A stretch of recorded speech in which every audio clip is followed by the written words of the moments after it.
Hi everyone. Before we start, don't forget to like this video and subscribe to the channel so YouTube keeps showing you more content like this. Also, let me know in the comments where you're watching from and what time it is there. Now, let's begin with 10 true Florida horror stories that will keep you up at night. I should start by saying I'm not the type who jumps at ghost stories. I've worked long-haul trucking for most of my adult life. 22 years behind the wheel teaches you that 99% of what people call paranormal is just exhaustion, bad headlights, animals darting across the road, or your brain playing tricks on you after too much caffeine and not enough sleep. I've seen shadows that weren't there, lights bend in the fog, and faces in the rear view that vanished when I blinked. Most of the time, if you pull over, splash some water on your face, and smoke a cigarette, the world falls back into place.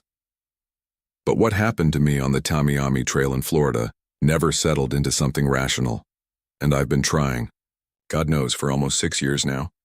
It was May of 2019. I remember the exact date because it was the night before Mother's Day, May 11th. I was hauling a load of produce from Naples across to Miami. That route, US 41, better known as the Tamiami Trail, cuts straight through the Everglades. It's two-lane blacktop, swamp stretching on both sides, mangroves and cypress leaning in like old men. No streetlights, no real towns for long stretches. Just water, trees, and the knowledge that if you break down, you'll be waiting a long time for help. The day had been brutal. 92 degrees, thick humidity you could drink. The kind of air that clings to you like wet clothes. By the time the sun dropped, a storm had brewed up over the glades. The sky was this bruised purple, lightning flashing silently in the distance. The radio crackled with static more than music. I kept the windows rolled up against the mosquitoes, the AC whining like it was about to give out. I passed the Mikosuke Service Plaza around 11:30 that night. Grabbed a coffee, stretched my legs, checked the straps on the trailer. Everything looked fine. I was tired but not dead tired. Just the usual road weariness. I figured I'd make Miami by 2 a.m., unload in the morning, and maybe call my mom when she woke up. About 20 minutes past the plaza, the road went completely empty. Not another set of headlights behind me. No taillights ahead. Just my rig humming along, the wipers pushing drizzle off the windshield. That's when I saw her. At first I thought it was a deer or maybe some idiot walking along the shoulder, a pale shape up ahead off the right side of the road. As I got closer, my headlights cut through the rain and I realized it was a woman. She was standing just at the edge of the blacktop, barefoot, wearing a white dress that hung like it had been soaked and dried a dozen times, torn at the hem, dirty.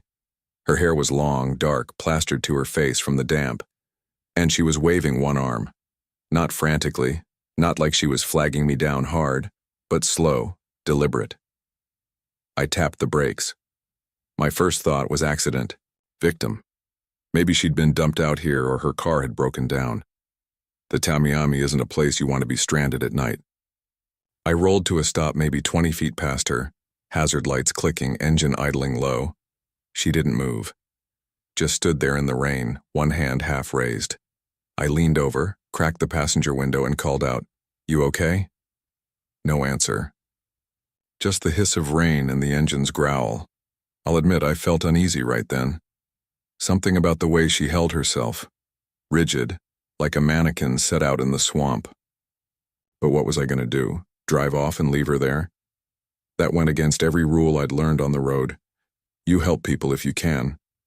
I reached across, popped the passenger door open, and shouted again, "You need a ride somewhere? Miami? Naples? I can take you to a gas station." This time she moved. Slowly, like it took effort, she stepped toward the cab. Her feet made no sound on the wet pavement. When she climbed up into the seat, the interior light flickered like it does sometimes in old trucks. I remember the smell that came with her. Not perfume, not sweat, but a sharp, wet odor, like pond water mixed with something sour. She sat, stiff, hands in her lap. Didn't look at me, didn't speak, just stared straight ahead. Her hair hung in ropes across her face, and in the glow of the dash I thought I saw streaks down her cheeks like she'd been crying for hours. "Where? To?" I asked, trying to keep my voice casual. Silence. You hurt? Need a hospital? Nothing. The unease was building. My gut told me to put her back on the shoulder and get the hell out, but my conscience wouldn't let me. I told myself maybe she was in shock. Maybe she'd been in some kind of wreck.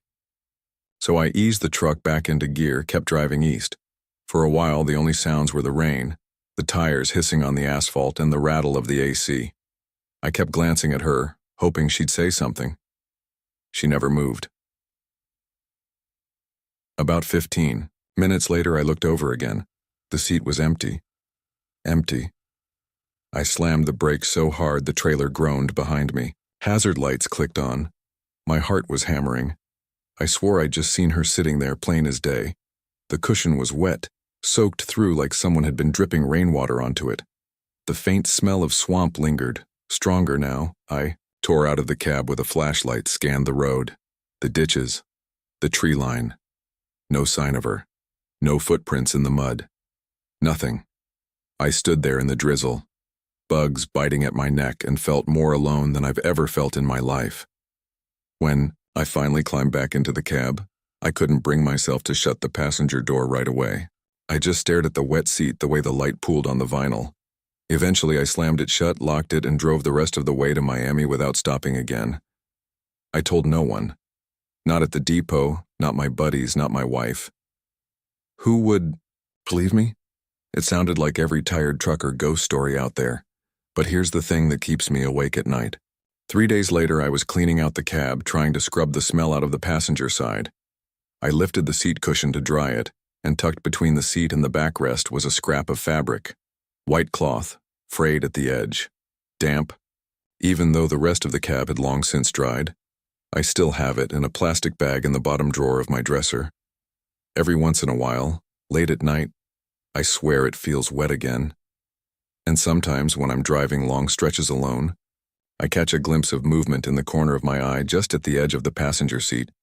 I don't offer rides anymore.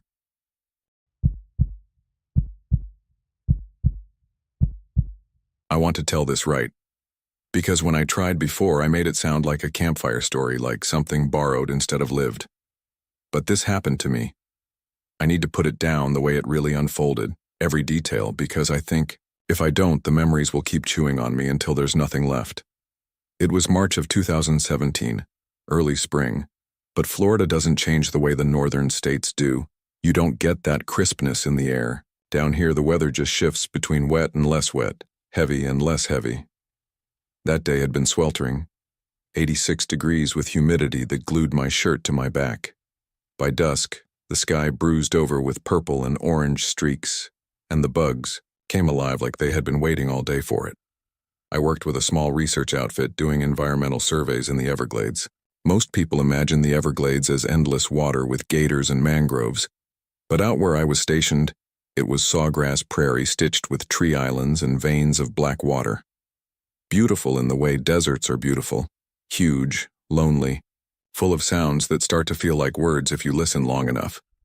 That evening, I was checking monitoring equipment about 4 miles in from the access road. Usually I wrapped up before sundown because the Everglades don't play nice in the dark, but I had fallen behind that week and figured I'd cut across one of the drier ridges to save time. I told myself I'd be back at the truck in 40 minutes. I should have turned around the moment I heard the voices. At first, I thought it was hikers, which pissed me off. That far in at dusk, no one should have been wandering around. The Park Service posted signs for a reason, but the voices carried over the grass, faint, like a group of people talking low, their words smeared by distance. I cupped my hands and called out, "Hey, you all need to head back, sun's almost down." The voices stopped. That silence was so sharp it made me stumble. Out here, noise is constant. Frogs, crickets, wind through sawgrass, the distant chug of an airboat. The kind of silence I heard then was wrong, like when power cuts out in a house and you realize how loud electricity had been all along. I waited a minute, scanning the grass. Nothing moved except the wind bending the blades. I chalked it up to a trick of sound, maybe water shifting somewhere, and kept walking. But not 2 minutes later, the voices started again.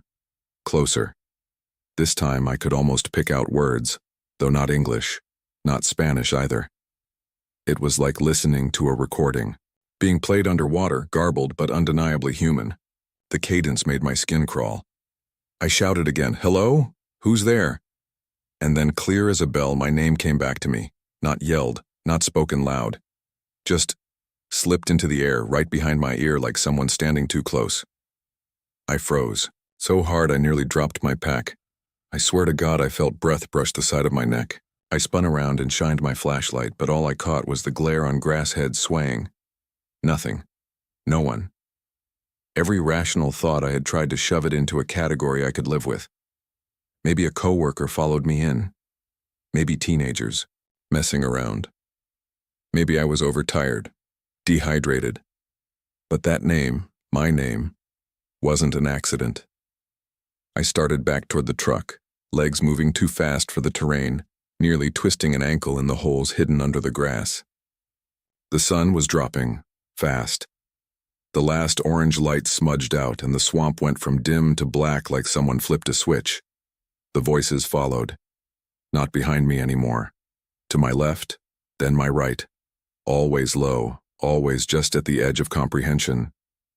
I didn't call out again, I just kept walking, praying for the crunch of gravel underfoot. When I reached the access road, I almost cried. My truck sat under the moonlight like a lifeboat, and I threw my pack into the bed, climbed in, and locked the doors.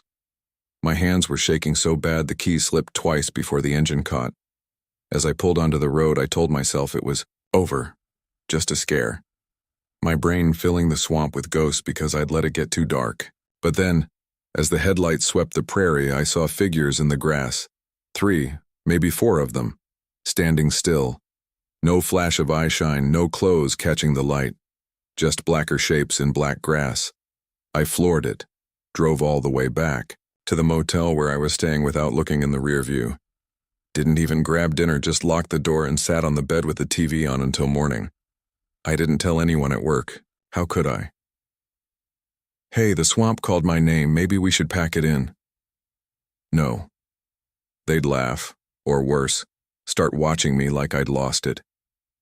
So I swallowed it down, tried to keep going like normal. But the whispers didn't stay in the swamp. 2 nights later, I was brushing my teeth when I heard it again, that same garbled murmur seeping through the bathroom vent. My stomach dropped. The motel was old, walls thin, so maybe it was a neighbor's TV. That's what I told myself. But when I shut the faucet off, the voices didn't stop. They just shifted like they knew I was listening. And then clear again, right under the sound of running air. My name. I spat, grabbed my keys and left the room. Drove around until sunrise, parked outside a Walmart just to be around other people. From then on, it was random. At work, out in the glades, at night in the motel. Always soft, always half a step behind me, like a conversation I wasn't invited to but was somehow about me. Sometimes they said nothing but my name. Sometimes I thought I heard laughter. I asked one of the rangers about it in a roundabout way, like, "You ever hear weird stuff out here, people talking when there's no one around?" He got quiet for a long time. Finally he said, "Everglades aren't silent, but sometimes what you hear isn't what's there. Don't follow it. Don't answer back." Then he walked away. That was the worst part. He believed me. It's been years now and I moved back north.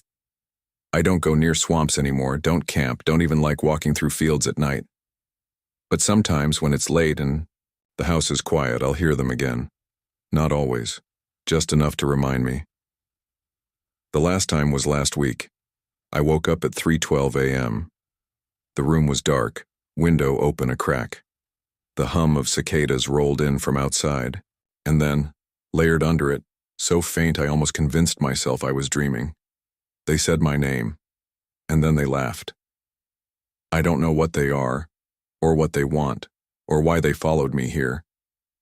But I know this. The Everglades aren't silent. They whisper, and once they know your name, they don't stop.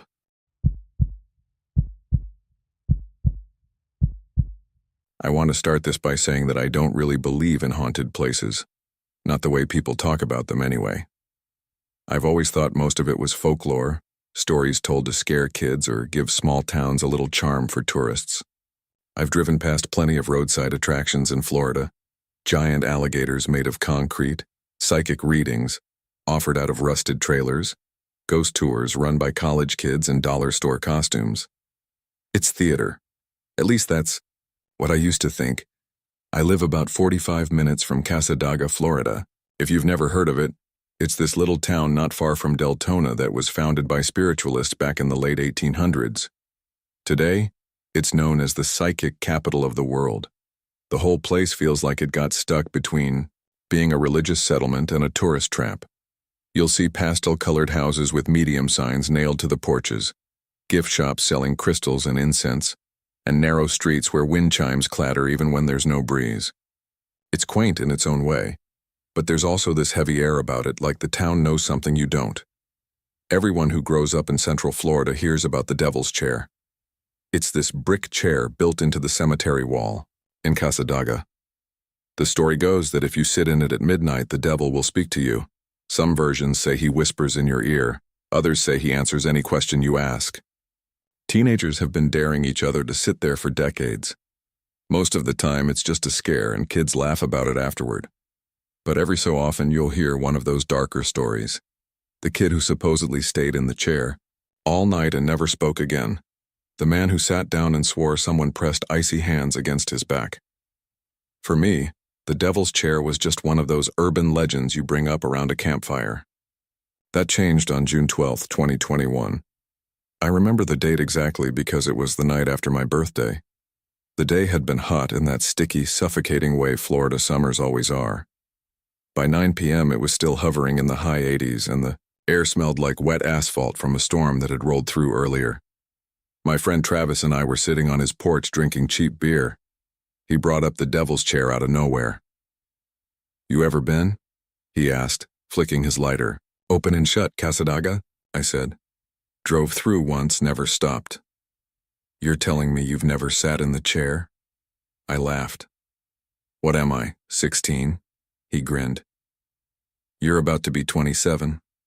Perfect time to tempt fate." At first, I brushed it off, but the more we drank, the more the idea stuck. Midnight in Cassadaga, the Devil's Chair. What better way to spend the night after your birthday?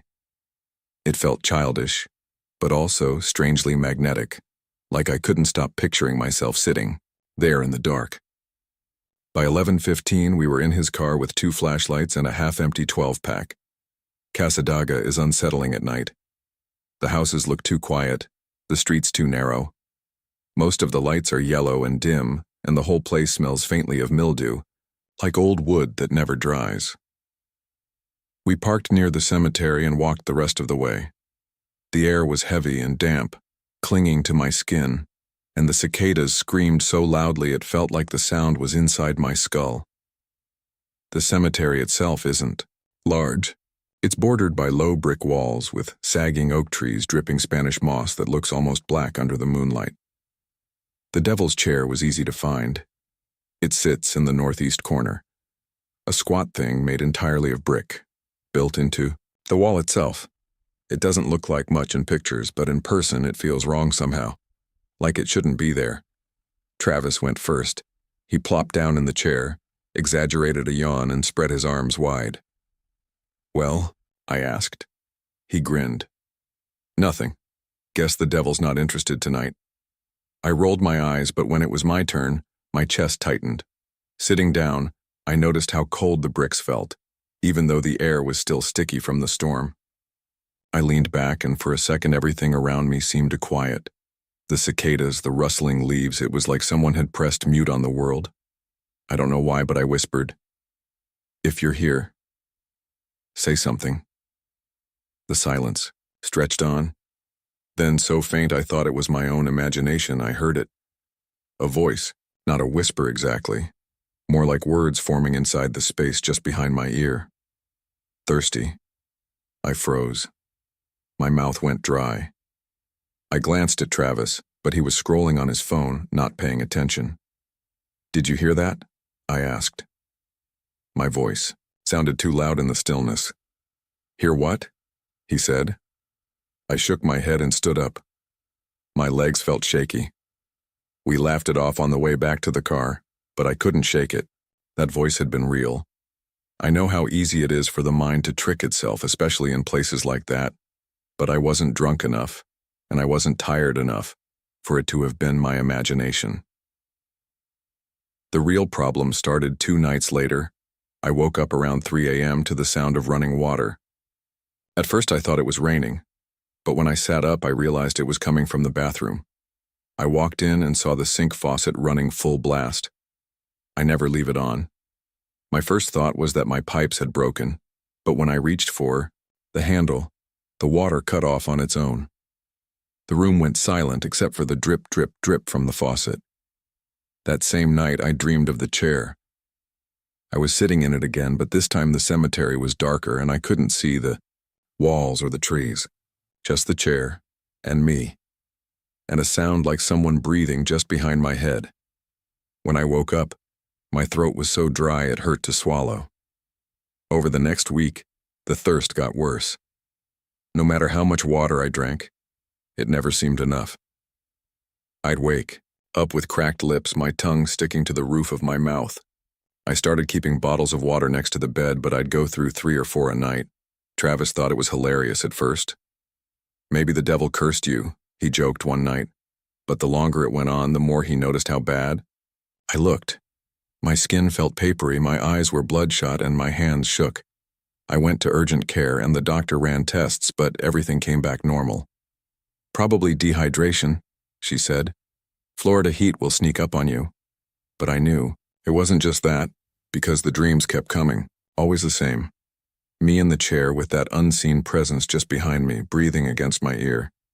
Sometimes I'd hear that word again. Thirsty. Other times it was just silence, but worse somehow, like it was waiting for me to say something. The worst was last Friday. I woke up to the sound of water again.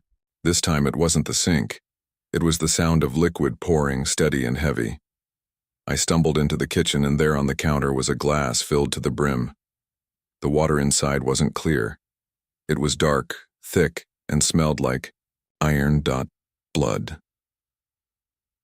The glass sat there, perfectly still, condensation dripping down the sides. I didn't touch it. I just stood there, frozen, staring until the sun came up. When I looked again, the glass was gone. I haven't slept since. My throat feels like sandpaper no matter how much I drink. Every time I close my eyes, I feel that cold breath against my ear. Sometimes, if the room is quiet enough, I swear I can still hear it. Whisper. Thirsty. I don't know if I brought something back from Casadaga, or if I never really left the chair that night. All I know is that I can't keep this up much longer, and I'm terrified of what might happen when the thirst finally wins.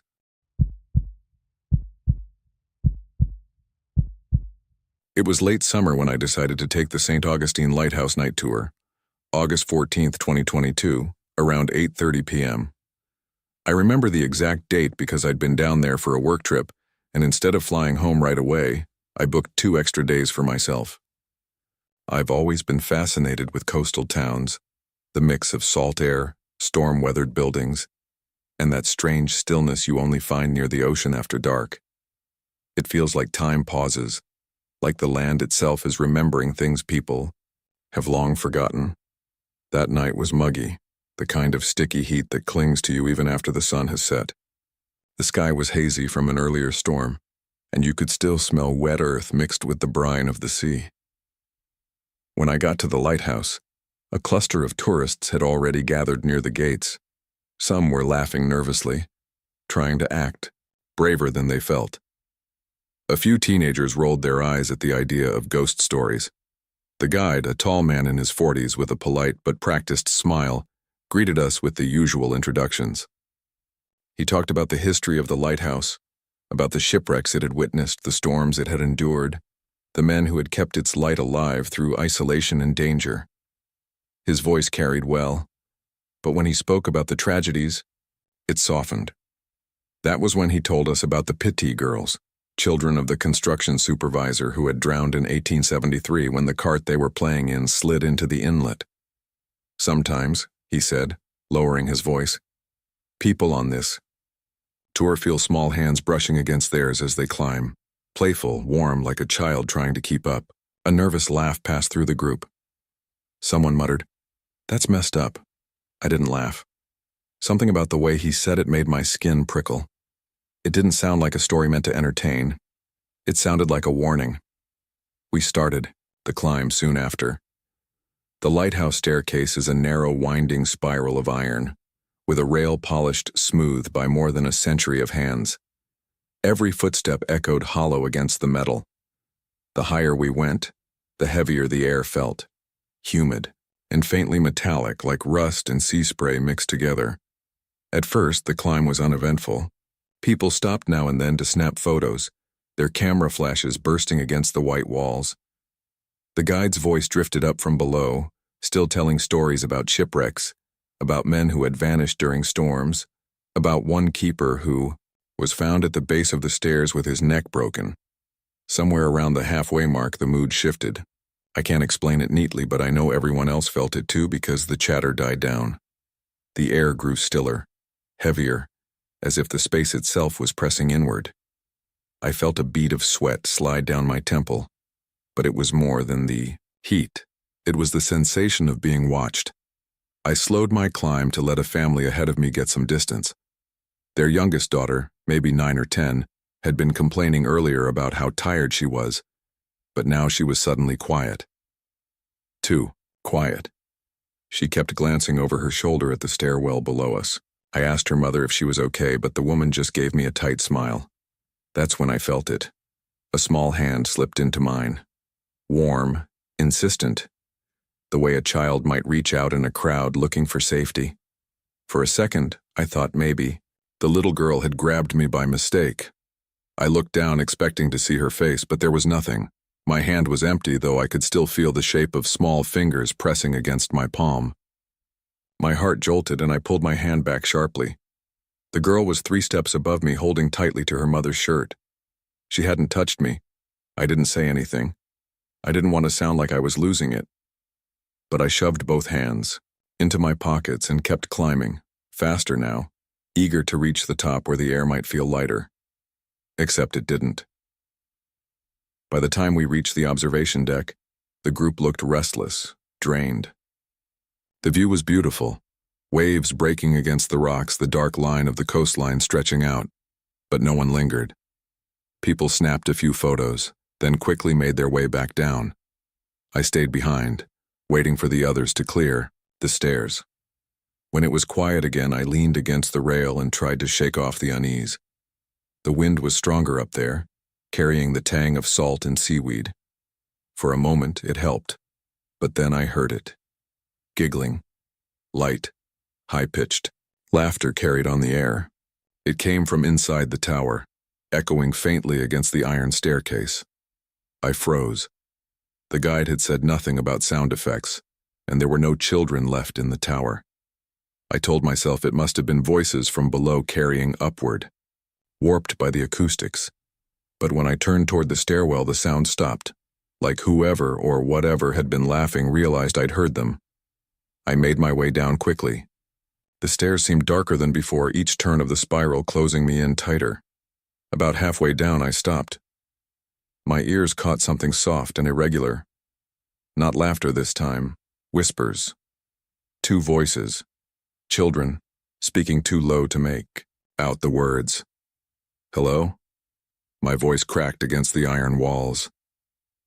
Silence. The whispers had been directly behind me. I was sure of it, but when I spun around, there was nothing there. Just the yawning spiral above, stretching into shadows. I didn't wait. I ran the rest of the way down, my footsteps clanging like gunshots. When I burst out into the humid night air, the group was already dispersing in the parking lot. I must have looked pale because one of the older men asked if I was okay. I just nodded, muttering something about the heat. I didn't sleep well that night. Every time I closed my eyes, I felt that hand again, small fingers curling against mine. Warm. Real. I told myself it was just suggestion, The power of the guide's story mixing with the heavy atmosphere of the lighthouse. That's what I tried to believe. But the next morning, when I was packing to leave, I noticed something that still chills me. On the back of my right hand, faint but unmistakable, were 4 small bruises, oval-shaped, like the marks left by fingertips, pressing down, and they were too small to belong to any adult. I scrubbed at them, but they didn't fade. They lasted for nearly a week. Even now, 2 years later, I still dream of climbing that spiral staircase. Always halfway up. Always the same moment. A hand slips into mine, and this time I don't pull away. Because in the dream, when I look down, I finally see her, and she's smiling. But her mouth is filled with water, and she's still holding on.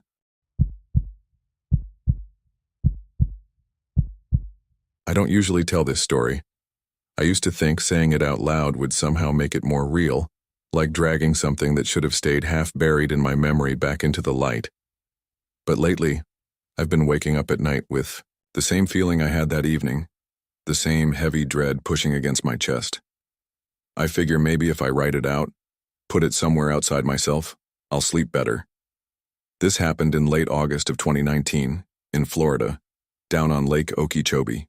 If you don't know the lake, it's massive, more like an inland sea than a lake. Dark water, miles across, rimmed by levees and marsh, the kind of place where the horizon just swallows you whole, and the sound of frogs and crickets can get so loud it feels like they're vibrating in your teeth. I grew up fishing there with my Uncle Ray. He lived in Clewiston his whole life and swore the lake gave him everything he needed: bass, crappie, catfish. He knew every inlet, every channel, and every old-timer's story about the things that supposedly lived in that water. Most of those stories you hear after dark, usually told by someone who's had one too many beers. Ray was the same way, half practical, half superstitious. He'd say, "Don't whistle on the water, don't piss in it either. And if you see eyes looking at you that aren't gator eyes, pack up and go." Then he'd laugh like it was a joke. That August, I went to stay with him for a week.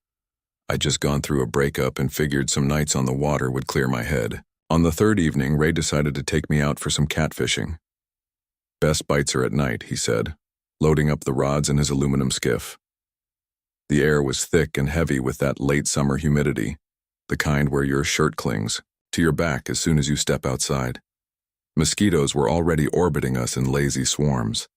We pushed off around 7:30, right as the sky was turning that bruised purple. By the time we reached one of his favorite spots, a shallow flat near a half-submerged tree stump, it was dark. The kind of darkness you only get out there where no streetlights or houses cut into it, just the occasional glow from another boat far off and the silver gleam of moonlight rippling on the water. We cast our lines, cracked open a couple of beers, and sat in silence, listening to the frogs and the splash of something moving now and then. It was peaceful at first, the sort of quiet that feels like the world pressing pause. Around 9:00, my line went taut, hard. I thought I'd snagged a log, but then the log pulled back. My rod bent so far I thought it would snap. "Hell of a cat," Ray muttered, leaning forward. I braced myself, palms slick with sweat, trying to reel it in inch by inch. That's when I saw them. 2 red points of light, maybe 20 feet from the boat, hovering just above the water's surface. At first I thought they were a reflection like taillights from a boat behind us, but there was no sound of a motor, no glow on the water, just those eyes, burning red, steady, locked on us. "What the hell is that?" I whispered. Ray didn't answer right away. He just stared. The thing on my line thrashed once, hard enough to rock the boat, then went still. The red eyes rose a little higher, like whatever they belonged to was lifting its head above the surface. I swear I could make out the faintest outline of something. Shoulders, maybe, or ridges, but the water was too black to tell. Ray's voice was low and sharp. "Cut it." "What?" "Cut the line. Now." I fumbled for my knife, sawed through the nylon, and the tension on the rod vanished. The line zipped back, into the water with a snap. The eyes didn't move, they just stared, unblinking, the way a gator might watch prey. But these weren't gator eyes. Gator eyes shine yellow-white in a flashlight beam. These were red, like hot coals. Ray fired up the outboard, the sudden roar breaking the silence. The boat lurched forward. The eyes dipped under, gone in an instant. Neither of us spoke until we were halfway back to the dock. Even then, the air felt heavy, like speaking about it would draw it closer. Finally, Ray muttered, "Told you. If it ain't gator eyes, you leave it be." When we got back, he tied up the boat with shaking hands. I noticed deep scratches along the aluminum near the stern, fresh enough that the metal shone through. 3 grooves, long and jagged, like something had raked its claws or whatever it had across the hull. I pointed them out, but Ray just shook his head. "You didn't see that," he said. "Boat's old. Been scraped before." I didn't. "Push it."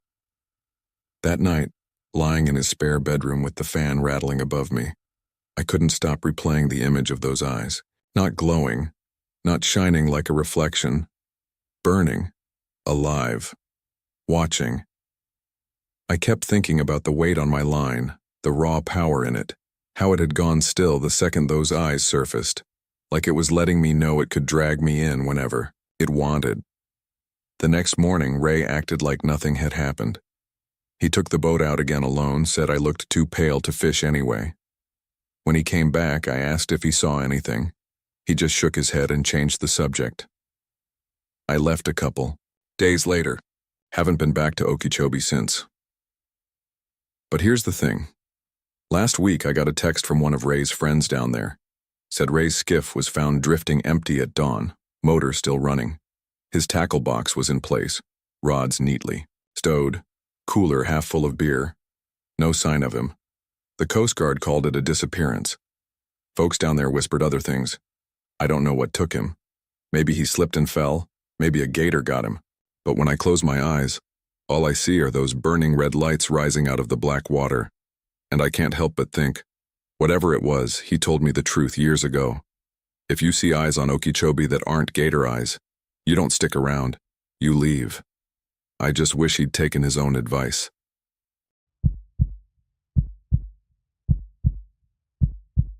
It was the middle of July 2021 when I ended up staying in Miami for work. I work freelance IT contracts and was sent there for a 3-day job at a small logistics company. My budget was tight, and instead of the Marriott downtown where some of the other contractors stayed, I booked a roadside motel near Little Havana, the kind of place where the paint peels off the stucco and the neon sign outside has only half its letters working. The day I checked in, it was around 6 p.m. The heat sat heavy, even after the sun started slipping low. Miami heat feels different than anywhere else I've been. It isn't just the temperature, it's the air itself, thick, wet, and alive. The motel lot smelled like hot asphalt, fried plantains drifting from somewhere nearby, and the faint chemical bite of chlorine from the pool that no one seemed to use. The man at the front desk didn't look up when I came in. He had the TV on behind the counter, some telenovela blaring, and he slid the key across without a word. The tag was a cheap piece of plastic. Room 6. When I walked past the row of doors, I noticed something odd. The other rooms had little signs of life. Curtains drawn back, muffled voices, a suitcase left on the walkway. Room 6 was different. The blinds were shut tight, the frame of the door swollen with humidity. Paint bubbled near the bottom like it had been wet recently. The inside was everything you'd expect. Carpet stained a dozen different shades, a cigarette burn on the nightstand, and that smell, old water, mildew mixed with some sickly floral air freshener. I dropped my bag and turned on the air conditioner. The unit was ancient, beige plastic, cracked along the edges. It roared to life, rattling hard enough that I thought it might shake loose from the wall. It didn't cool the room. Not really. The air that came out was lukewarm, heavy with that same damp odor. I ended up unplugging it an hour later when I realized it was only making things worse. That night, I couldn't sleep. Every time I drifted, the sound of the unit came back. Not the whir of a fan. This was metallic, irregular, almost like someone choking and then gasping for breath. At first, I thought it was coming from next door, but when I pressed my ear to the wall, the sound seemed to pulse inside the room itself, like the walls carried it. Around 1:30 a.m., I got up to use the bathroom. That's when I noticed the tile. Floor was wet. Not just damp from humidity, wet like someone had stepped out of a shower and tracked water across it.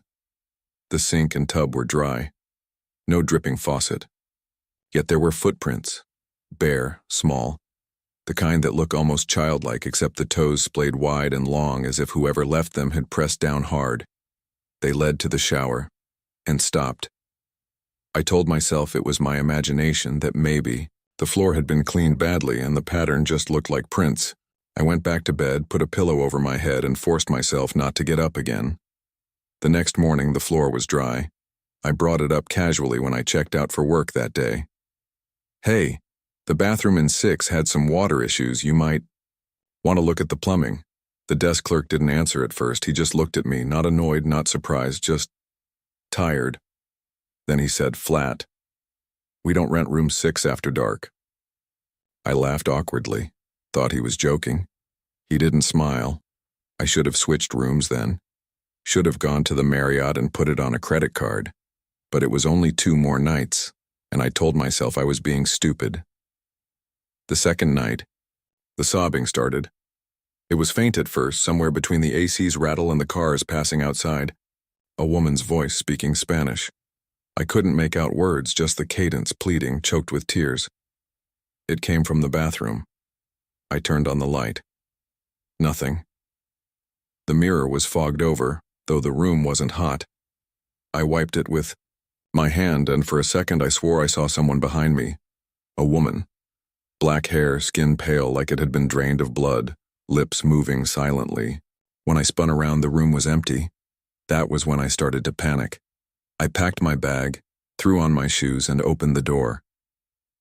The night air hit me hard, thick and warm, and for a moment I just stood there on the walkway. The motel was quiet. Too quiet for Miami at midnight. No TVs through thin walls, no traffic, just the hum of the orange streetlights. When I looked down, I froze.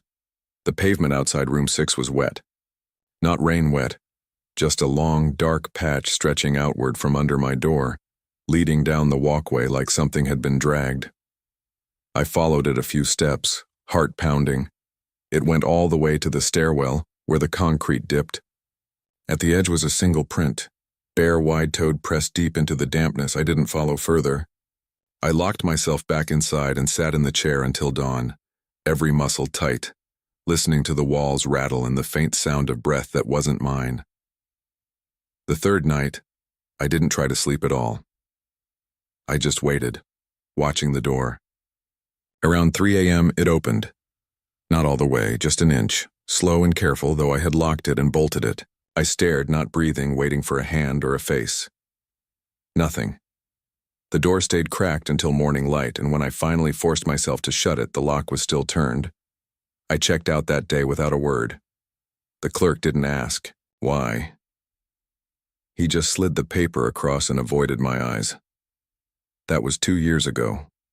I've never been back to Miami, but sometimes when I stay in hotels for work, I unplug the air conditioner, and it still rattles.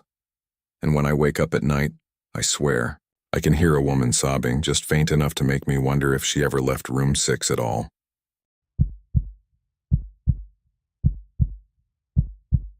It was April 2019, the kind of Florida spring night where the air feels heavy even after the sun goes down.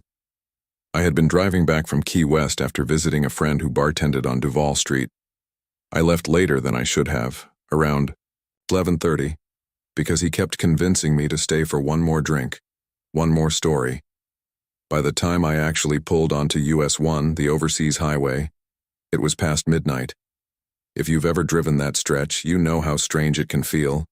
Long ribbons of road suspended above the ocean, the black water on either side stretching out forever. You lose the sense of land.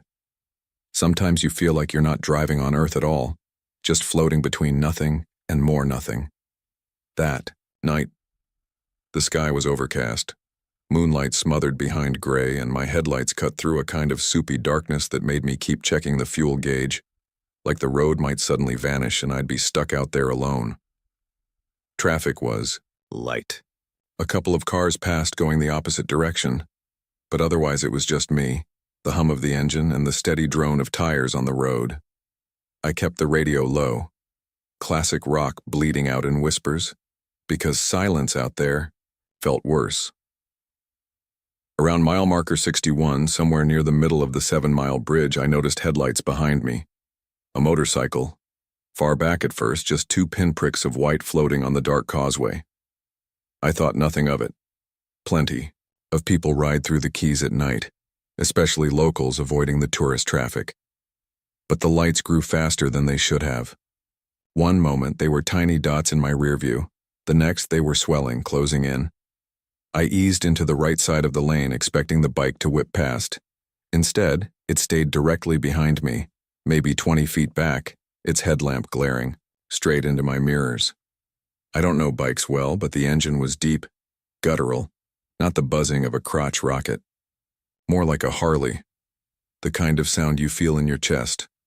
I muttered to myself, "Go around already," and tapped the brakes just enough to signal that I was letting them pass. The roar grew louder, but the bike didn't move. It just held, steady, right on me, matching every slight adjustment I made. After 2 minutes of that, my skin prickled. I told myself maybe it was some drunk tourist screwing around. Happens all the time. The Keys have no shortage of idiots on rented mopeds and bikes. I figured if I got to the next pull-off, I'd slow down, let them by. Only, the next pull-off never seemed to come. It felt like the bridge had stretched mile after mile without an end. My palms were slick on the wheel, my breath shallow. I turned the radio off because suddenly even soft music felt wrong. All I could hear was the pounding of that Harley behind me, the revs and growls syncing with my heartbeat. Finally, up ahead, I saw the faint outline of land. Relief washed over me. I figured once we hit it, I'd pull over. Except just as the bridge gave way to asphalt on land, the bike surged.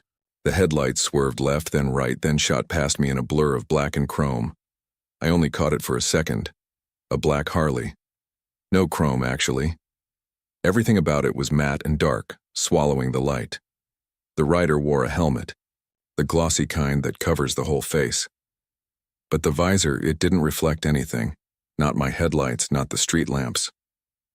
It was just emptiness.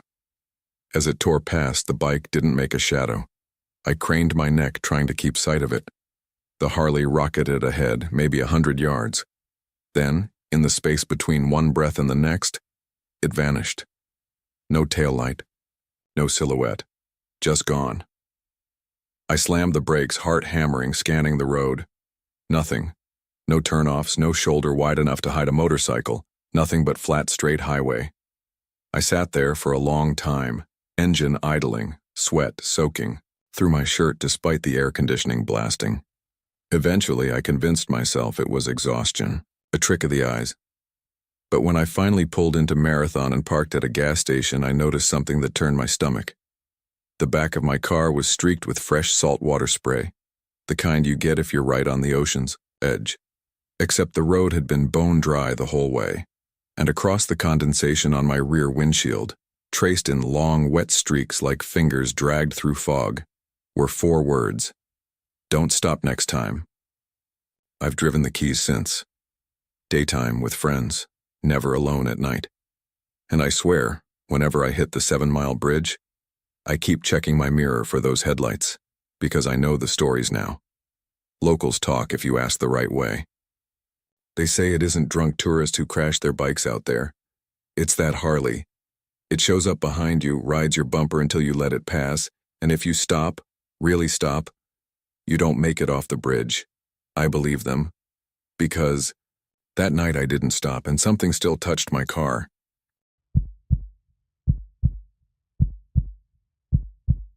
I don't usually post stories online, and I don't like sharing my name in places like this. So let's just say I'm a former Florida Highway Patrol officer, retired after 23 years. I've seen just about every kind of wreck and roadside nightmare you can imagine. Cars twisted into unrecognizable heaps, drivers pinned inside, families torn apart on what was supposed to be a weekend trip to Disney. If you work long enough in law enforcement, you stop flinching at blood. You stop being shocked at death. But there's one thing I never got over. One thing I never figured out. And it has to do with an old call box on I-4 just outside Orlando. For context, before cell phones, call boxes lined the highways every mile or so. Bright orange or yellow, metal poles with a box mounted at chest. Height, connected directly to dispatch. A stranded motorist would lift the receiver, press the button, and an operator would send help. They were useful in their time, but with the rise of mobile phones, they stopped being maintained. By the mid-90s, most were just hollow shells, wires rusting inside. This particular box stood near the shoulder on a long stretch of interstate cutting through swamp and pine scrub. You could pass it doing 70 and never notice, unless you knew exactly where to look. It was just there. A relic, faded, tagged with graffiti, the kind of thing no one would think about. But troopers knew about it. The first time I heard the story was in '99. I was a rookie, still green, riding along with Sergeant Mills, a guy who'd been with FHP since the late '70s. We were doing a midnight patrol when he pointed across the median and said, "That box over there? Don't touch it, ever." I asked why. He gave me this look, like he wanted to laugh but couldn't. "You'll hear it sooner or later." Sure enough, 2 weeks later, I did. It was a slow night. Thick summer air, heat lightning flashing in. The distance. My radio crackled with a call from dispatch. "Unit 241, we've got a 1070 at mile marker 184, caller from the I-4 box." I froze. There hadn't been a working call from those things in years. I answered anyway, protocol drilled into me. 241 copy, en route. When I pulled up to the mile marker, my headlights swept over the shoulder, and there it was. The call box. Standing crooked, rust streaks running down its sides, a piece of duct tape flapping from the pole. No cars nearby, no hazard lights, just the box. The receiver dangled by its cord, swaying slightly, as if someone had just let go. I parked, stepped out, left my spotlight on it. The grass buzzed with cicadas and the air smelled swampy, sweet, and rotten at the same time. I approached slow. Picked up the receiver, static, then faint. A woman's voice. "Help me. It won't let me out." That's what she said, clear as day. Then the line cut dead. I remember standing there with the phone pressed to my ear, my heart hammering in my chest. I muttered something into the receiver. "Ma'am? Hello? Where are you?" But nothing came back. Just silence. I hung it up, looked around. Nothing. When I turned back to the box, I noticed something that made my stomach drop. The earpiece was sticky. I lifted my hand to the light. Blood. Not much. Just a smear. Fresh enough to glisten. I wiped it on my pant leg and backed away. Radio dispatch told them I didn't see anyone. Asked if they could trace the call. They couldn't. The box wasn't even listed as active. I wrote it up, filed it as a false alarm. But that night I barely slept. Every time I closed my eyes, I heard her voice. Not just the words, but the way she said them. Desperate, trembling, like someone who'd been trapped for a long time. That should have been the end of it. I could have chalked it up to heat exhaustion or maybe some sick prank. But over the years, it kept happening. Troopers would report phantom calls from that same box. Always late at night. Always the same. Static, then a woman's voice. Sometimes pleading. Sometimes just crying. A few guys claimed she said different things. "Don't let it find me. Tell my husband I'm sorry." Or simply, "Please." The stories spread. Some troopers refused to answer calls from that mile marker. Others, younger or cockier, went just to see. And those were the ones who didn't last long. One guy, Ramirez, swore he answered the box and heard his own mother's voice. She'd been dead 5 years. He transferred to desk duty 6 months later. Another brig said when he picked up. No one spoke, but he could hear banging, like fists pounding on metal from the inside. Me? I stopped touching it after that first time. Even when dispatch said the call came through, I'd drive by, slow, eyes fixed straight ahead. But I kept thinking about her. Who was she? Why that box? There were rumors, of course. Every creepy spot has them. Some said a woman died in a wreck nearby in the 70s, trapped in her car, pinned, calling for help that never came. Others said it wasn't a woman at all, but something pretending, using the voice to lure people closer. I never believed in ghosts. I still don't. Not in the Hollywood sense. But I believe in things that don't make sense. Things that don't go away no matter how much you try to explain them. The last time I encountered the box was 2009. I was nearing retirement, tired, my hair going gray. It was a stormy night, rain hammering the windshield. Dispatch radioed. 241, we've got another call, mile 184. I cursed under my breath, almost didn't answer. But I did. By the time I got there, the rain had eased, leaving everything slick and shining in my headlights. The box was ringing. I swear to God, I heard it. The metallic trill, faint under the hum of my engine. The receiver lifted, hung crooked. Stood there, soaked to the bone, staring at it. My gut told me to leave. To drive away, pretend I never heard. But something else, a pull I can't explain, made me reach out. When I pressed the receiver to my ear, I didn't hear static this time. I heard breathing. Slow. Wet. Right against the line. Then in the faintest whisper, "You shouldn't have answered. The line went dead." I dropped the receiver, stumbled back, heart pounding. Got in my cruiser and sped off, faster than I should have in that weather. I never went near it again. Even after I retired, I'd think about it whenever I drove past. The box is still there, last I checked. Rusted to hell, half hidden by weeds. Nobody maintains it. Officially, it doesn't exist. But sometimes late at night, troopers say it rings. And every so often, one of them answers. If you're ever driving, I-4 near Orlando, mile marker 184, and you see that crooked call box, keep going. Because if you stop, if you pick it up, you might hear her too. And I don't think she ever lets go.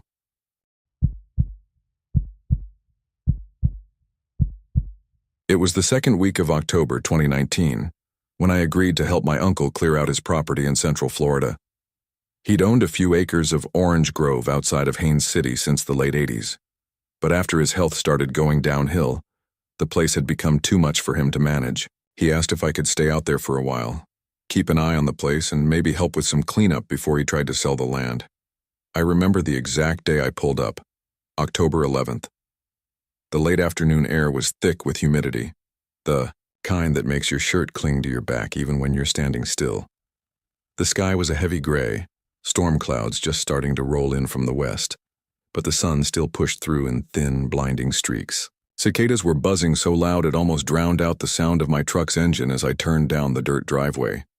The grove stretched out in every direction, row after row of orange trees, their leaves a dark green, their fruit hanging low and heavy. The smell was sharp and sweet, almost too sweet, the kind that sticks to the back of your throat. My uncle's little one-story house sat off to the left of the drive, white paint peeling, the screen door hanging half loose from one hinge. I wasn't creeped out at first. It was just old. Quiet. Rural places have a way of feeling like time moves slower, and I chalked that uneasy stillness up to being far from town. But even that first night, there were things I noticed. The house had no working AC, so I had to keep the windows open. Lying in bed, I heard movement out in the grove. Soft footsteps, too heavy to be a raccoon, but too light to be anything like a cow or deer. Just a slow crunch of leaves moving steadily between the trees.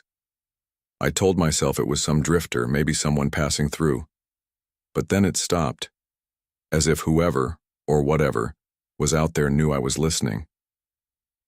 I leaned up, straining to hear, and that's when I noticed something strange. The cicadas had gone silent, completely silent, like someone had flipped a switch. I sat there in bed with sweat running down my neck, staring at the ceiling until eventually the noise started again and the footsteps never came closer. The next morning I walked the grove just to prove to myself it was nothing. The ground was damp from rain, and here and there I saw fallen oranges, blackened and shriveled as if they'd rotted overnight, but only in one line of trees. The rest were fine, bright and firm, but in that single row every fruit had dropped and spoiled, buzzing with fat green flies. I mentioned it to my uncle when I called him later that day. He just grunted and said, "That's why I stopped working out there. Some rows just die out. Never could figure out why." That night, I made sure to shut every door and window. The air was suffocating, but I thought it would help me sleep. Around 2 a.m., I woke up drenched in sweat, the sound of something brushing against the siding of the house. Slow, dragging, like fingers trailing along the wood. I froze, holding my breath. Then came the smell, burnt, bitter, like scorched citrus rinds. It filled the room so fast it made my stomach turn. I forced myself up and went to the window. The grove was pitch black except for the thin glow of the moon, and that's when I saw it, a figure standing between two trees about 30 yards out. Tall, too tall. Its shoulders were wrong, narrow and sloping, its arms hanging low past its waist. Even from that distance I could see the skin, or what I thought was skin. It wasn't right. It looked gray, like wet ash. I blinked, and it was gone. No movement, no sound of retreat, just there 1 second, and gone the next. The smell lingered long after. I didn't sleep the rest of that night. By morning, I convinced myself it was just heat exhaustion or a trick of the shadows. But when I stepped outside, the row of trees closest to the house had dropped their fruit overnight. All of it. Blackened and shriveled just like the others. Thought about packing up and leaving, but stubbornness or maybe guilt kept me there. I told myself I'd at least finish the week. By the fourth night, the silence had become unbearable. Every evening, just before something happened, the grove would go dead quiet. No insects, no birds, nothing. That night I tried to stay awake, sitting at the kitchen table with a half-empty pot of coffee, but somewhere around 1:30 I must have drifted off. I woke up to the sound of the back door creaking, not rattling from wind, opening. I grabbed the flashlight I'd left on the counter and swung it toward the sound. The door was wide open. The smell hit me again. Burnt citrus. I stepped outside, the beam of the flashlight shaking in my hand. The grove stretched out, black and endless, the rows forming perfect, suffocating corridors. And then, deep between the trees, the light caught something pale. A face. No, what looked like the shape of a face, long and featureless, peering from behind the trunk of a tree. My throat closed up. I couldn't even call out. I just stood there while the light trembled over that gray surface, and then it slid back behind the tree like it had been waiting for me to notice. I ran back inside, slammed the door, and shoved the table against it. I didn't sleep. I don't think I even blinked for hours, just sat there until daylight finally started creeping in. By then, I'd had enough. I left that morning, throwing my bag in the truck and not looking back. My uncle sold the grove the next year, though as far as I know, no one ever bought it. The land's still empty. I don't tell this story much because people either laugh or try to rationalize it. Heat stroke, wildlife, paranoia. But I know what I saw. I know what I smelled. And every now and then, if the wind shifts just right, and you're driving down Highway 27, you can still catch that burnt, bitter tang in the air, like oranges gone to ash. I don't stop anywhere near there anymore, and I never will again. It was late September of 2016 when I first drove across the bridge over the Suwannee River outside of Live Oak, Florida. It was a Tuesday about 9:45 p.m., and I remember the weather because I'd been listening to the radio warning about an incoming storm system, one of those heavy ones that crawl up from the Gulf and dump rain on everything in their path. The air was already thick with moisture, and the sky was dark but strangely restless, a kind of deep charcoal that looked alive with movement. I had the window cracked just enough to smell the sharp, wet scent of the river water long before I actually reached it. The road itself was quiet, too quiet for that hour. Normally, there are at least a few logging trucks or pickups headed out to the smaller towns, but I didn't pass a single pair of headlights for nearly 20 minutes. The Bridge isn't long, but it's narrow and raised just enough that you can't see the water until you're already halfway across. It's the kind of bridge that makes you instinctively check your mirrors, even if you're not sure why. I'd never thought much about it before that night, but I'd later learned that locals had plenty of stories about the place. At the time, though it was just another dark crossing on an endless drive, I slowed a little as I approached. Not much, maybe 5 under the limit, but something about the way the trees pressed in and then suddenly fell away at the opening to the bridge made me grip the steering wheel tighter. The headlights caught the metal guardrails, slick with condensation, and for a moment they gleamed like bones. It made me think of old shipwrecks for some reason, and I had to shake off the image before rolling forward. I don't know why I glanced at the rearview mirror. I hadn't seen another car for miles, but the second I started onto the bridge, I felt that little prickle at the back of my neck, the kind you get when you're being watched. The mirror showed nothing but the stretch of road disappearing into shadow, yet my chest tightened all the same. I pushed my foot down just slightly, coaxing my old Honda along faster, eager to be back under the cover of trees on the far side. Halfway across, there was a weight. That's the only way I can describe it. Not a noise, not a movement, just the sudden, undeniable sense that the back seat wasn't empty anymore. The car dipped, barely perceptible but real, like when someone heavy shifts their weight behind you. My first thought was that I'd imagined it. My second thought was that I needed to check, even though every nerve in my body screamed not to. I kept my eyes forward, hands white-knuckled on the wheel. My mouth was so dry it hurt to swallow.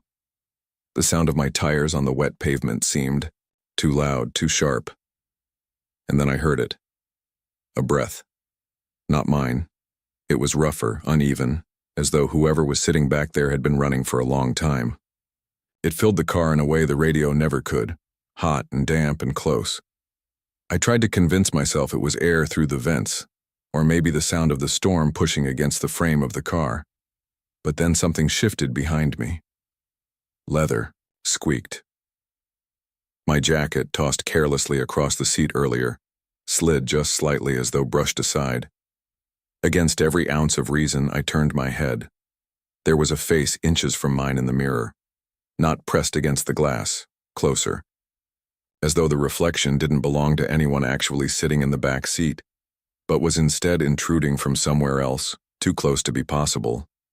The skin was pale and stretched too tight across sharp cheekbones, lips pulled back, into a grin that exposed teeth far longer than they should have been. Eyes so dark they didn't catch the light, not even from my headlights reflecting off the guardrails. They seemed to drink it in instead. I must have made a sound, some choked animal noise, because the next thing I knew, I was flooring the gas pedal. The car roared forward, rattling across the last stretch of bridge. I didn't dare look again. The storm broke overhead as soon as I reached the other side, rain slamming against the windshield so hard I could barely see. But I didn't slow down. Not until I'd put at least 10 miles between myself and that river. When I finally pulled into the lit parking lot of a gas station, I couldn't make myself turn around. I opened the driver's side door and leaned out, dry heaving into the humid night air, too afraid to check the back seat. A couple of minutes passed before I forced myself to glance inside. Nothing.